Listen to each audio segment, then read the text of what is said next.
Who goes? The firstborns, or the first fruits. What harvest are they a part of? Well, they're the old. They're the old that goes before the new. You see, spring wheat is called new wheat, and winter wheat is called old wheat. Is it because it's old and going bad? No. It's because it's old and it was planted late fall, so it had taken root well before the time of Passover. So do you know what happens? When winter wheat is harvested in late spring to early summer, it's used right away. There's no delay in it. It can be used right away. Do you know what happens with spring wheat? And you'll understand that when you go watch the video. Spring wheat is planted in the spring. It's not harvested, excuse me, until very late summer, early fall.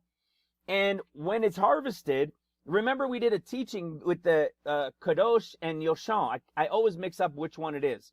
But the one of them means you can't use it. So even though it's harvested in late summer to early fall, it cannot be used until the second day, excuse me, of Passover the following year.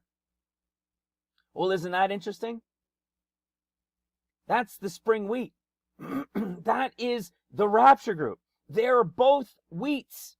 One is a winter wheat, one is a spring wheat. The pre-trib is the winter wheat. The mid-trib at the rapture in the 7th year of seals is the spring wheat. You see, this is why when the rapture, when this end of the first 6 years happens and the rapture is going to take place, they don't yet know where they're going. And what are they going to have to do? They're going to have to bury bones, right? The whole thing about burying bones in Israel, and it'll be 7 months. Hello.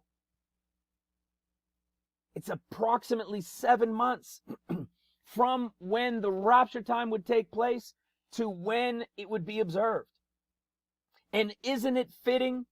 Check this out. For those of you who haven't seen this before, isn't it fitting that in Revelation chapter 7, where the great multitude rapture takes place, which was after the 6th seal and before the 7th,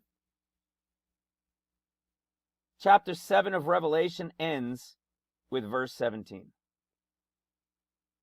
See, isn't God amazing? Isn't it amazing, these little clues that he's got in there for us everywhere? Well, we're going to go a little bit further with this on something we haven't shared in a little bit, because there's something else that happens with winter wheat. Not all winter wheat is what's called a cash crop. Okay?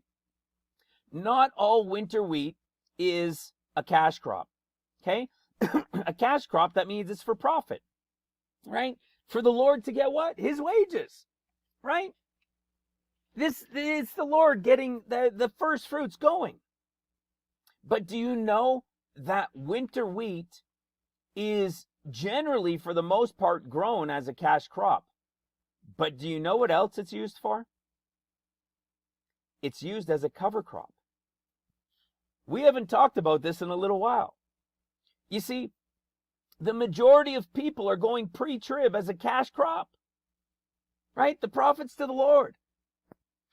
But there's a remnant who's being prepared in the revelation.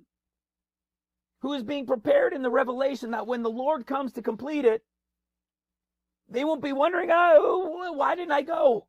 Why didn't I go? Why didn't I go? They already understand. They're a remnant group of that wheat that is chosen to remain. And do you know what happens with cover crop? Cover crop isn't cut down and used as the cash being sold. You see? Do you know what happens? It gets cut down and it covers. It gets destroyed, cut down, and left in the field so that it brings more nutrients to the next crop. Hello. Hello. Do you think that sounds familiar?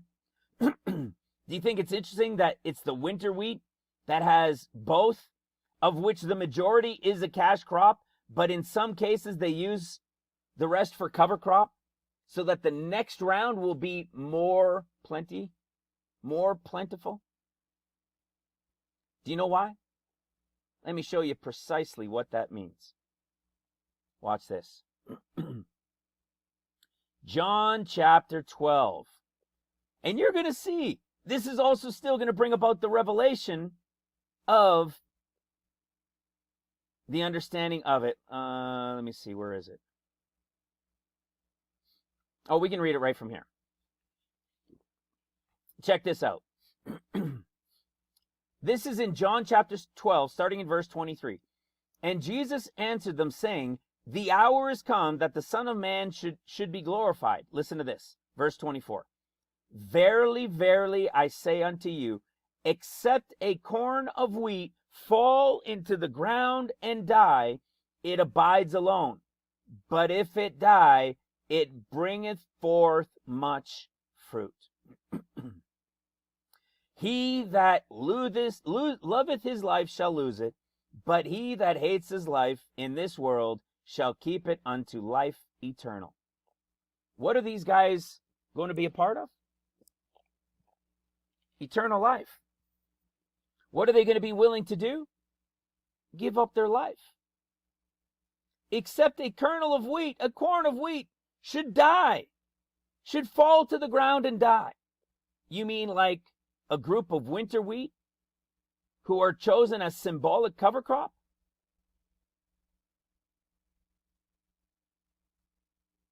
This is them right here being spoken about. This is them. What do they get for it? Eternal life.